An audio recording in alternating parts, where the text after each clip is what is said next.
দর্শক আসসালামু আলাইকুম। দেখতে পাচ্ছেন বাণিজ্য মেলার প্রথম গেটটি 29তম ঢাকা আন্তর্জাতিক বাণিজ্য মেলা DITF 2025 উদ্বোধন হয়েছে এবং মেলা মাত্র মানুষ ক্রেতারা আসা শুরু করেছে।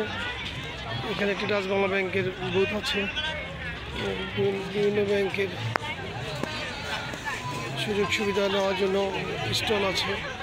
এখানে বাংলাদেশের বড় বড় কোম্পানিদের একটি করে স্টল আছে, যে স্টলে আপনি অনেক কম প্রাইজে কম পয়সায় খরচ করে কিনতে পারবেন। দেখতে পাচ্ছেন এখানে একটি পানির ফোয়ারা আছে, ঝর্ণা আছে। অসাধারণ দৃশ্য, অসাধারণ সুন্দর পরিবেশ। অবশ্যই ফ্যামিলি নিয়ে আসবেন, দেখবেন। ধন্যবাদ সবাইকে।